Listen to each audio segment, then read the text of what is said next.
New NBA Plus Stuff pod in the description, Knicks center situation, and anticipated albums of 2018. We're talking about the Wizards right now, though. This is a topic that I'm sure I've discussed before, whether I've gone all in on a video or not on it. I don't remember, because I don't remember what the hell I upload anymore at this point. But right now, the Wizards are 26-22 on the season.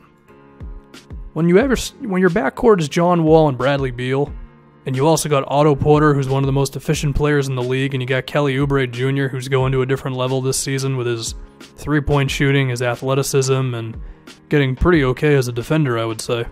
I mean, I've definitely thrown shots at Scott Brooks for a multitude of reasons, the rotations and all that stuff. I don't think that's the end-all be-all, though. I will say this much. John Wall has missed time this season, and even when he has been in there, he's definitely been worse. He's looked a little slower this year. I think defensively he's been worse. His efficiency, which has always been a little bit of a problem with him, kind of an underrated criticism that you could throw at him, because he's never been able to put it all the way together in terms of like making threes and also hitting mid-range. I mean, it's tough. I mean, right now his true shooting is 51%. Last season it was 54%. I think the fact that he gets to the free throw line a decent amount of the time helps that out. But even so, he's only shooting 72% from the line. So Wall's lack of shooting, it's not like a total black hole. Like the dude can hit pull-up mid-range and he'll hit the wide-open three if you give it to him. But it's definitely not an automatic thing with him, right? And I think with the injury and the fact that he's just been a little worse this year, we are seeing a reduced John Wall. And if John Wall is not himself, then this Wizards team isn't really going to go far. And I do think that's part of it, sure. But it seems like there's been a mentality with this Wizards team for basically a while now where I think they believe that they're better than they actually are. Things like the Cavaliers don't want to see us in the playoffs, and I do think they have a kind of lackadaisical approach to defense where they're a very good defensive team in the last 6 or 7 seconds of the shot clock, in the sense of closing out or swarming on a ball handler really quickly and maybe swiping and getting a quick steal or blocking a shot that maybe was a bit of a gamble but it worked out.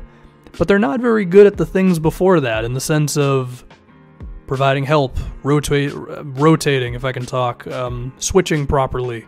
Those sort of things, you know, the real defensive principles that you hang your hat on possession after possession. And I think that's probably why they're 14th in defense right now. They are slipping a little bit. I also think part of this is because they don't really have a great defensive player on the team.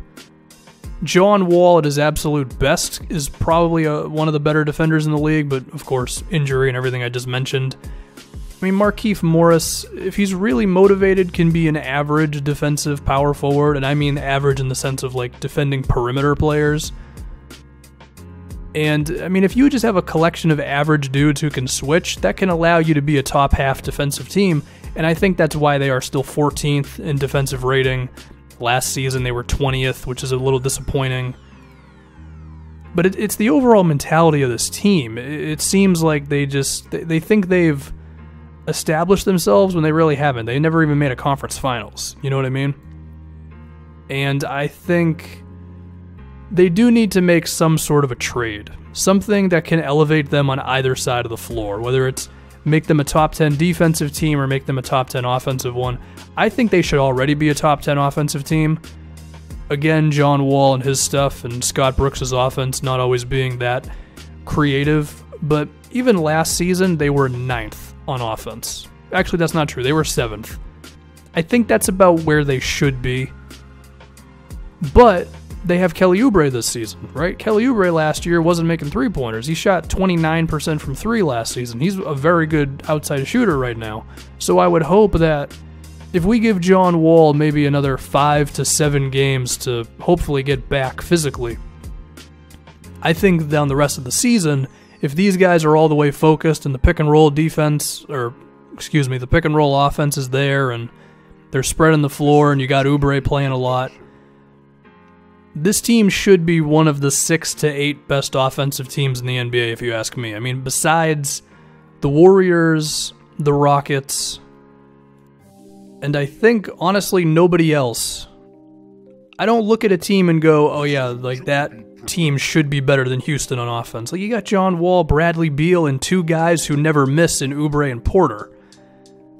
These guys should be better on offense. So we'll just have to see what happens with Washington down the stretch, specifically with John Wall's health. But now if I get back to the trade, I mean, I did bring up before the idea of Nikola Mirotic.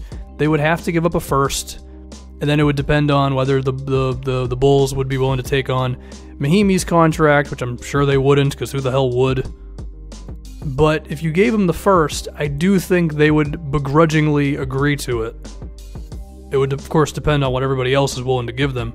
But I think a guy like Mirotic could really help out this team, because you think about the versatility at that point that Mirotic would provide for them, with the starting lineup being still their normal thing of Wall, Beal,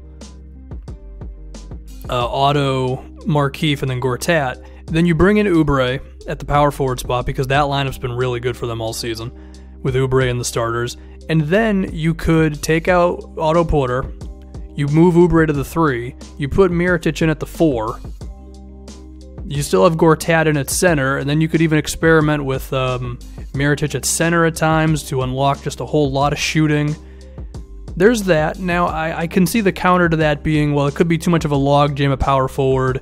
Markieff Morris, if you play him, how many minutes is Markieff playing right now? He's playing 25. I feel like if you play him 20 minutes a game, he might kind of mentally check out, because even last season, Scott Brooks had to kind of lay into him a little bit and get him to start playing harder. So I do fear that could happen with Markieff.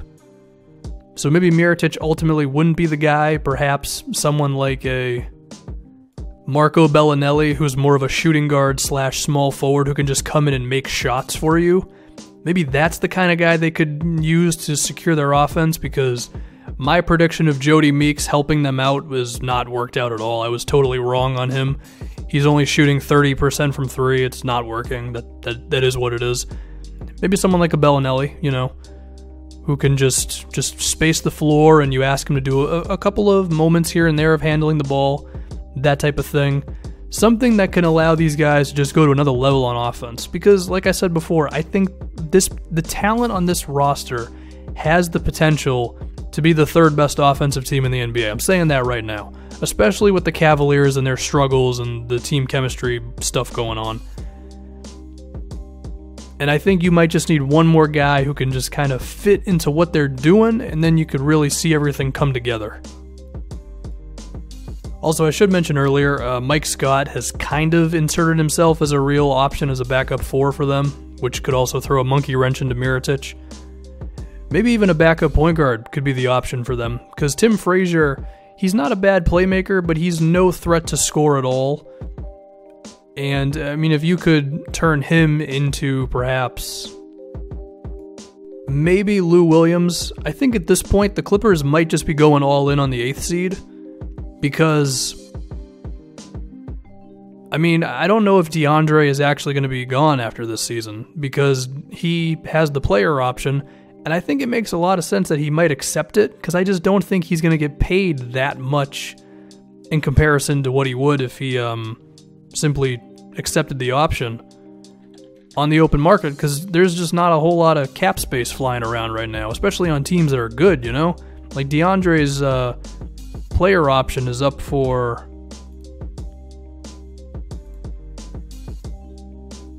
$24 million. So, who knows? And then if DeAndre is going to stay, I mean, there might be reason to believe Lou Williams stays as well. And then the Clippers are kind of holding on to a team that's kind of fun and maybe could fight and claw to higher seeds in the future or whatever. I don't want to get too off topic. Maybe George Hill. He wouldn't have the punch that Lou Williams would, but he could just quietly make you better. That would be the Mahimi contract, and you'd have to include even someone else in that one to where it might not even work out. I mean, these are just names. I think between a backup point guard who could maybe play with John Wall and Bradley Beal at times, and then can, get their own offense going a little bit, or a wing who can just knock down some shots. I think either one of those things they could definitely use. Potentially Tyreke Evans. My thing with Tyreke is he might mess up the flow a little bit too much, because I do fear that his three-point shot is going to come back down to earth, especially if you ask him to play off-ball with John Wall doing stuff. On top of, I just don't know if that'd be the best fit, asking Tyreke Evans to play off of some ball handlers and stuff. I don't know. Ultimately, I think the Wizards need one more guy, and I don't love the idea of moving first-round picks when you're such a middling team like Washington is, but once again, I think the potential for these guys is very high, and I could see them going on a run down the stretch this season once John Wall is back physically, you know? So we'll see what happens. I have high hopes for them.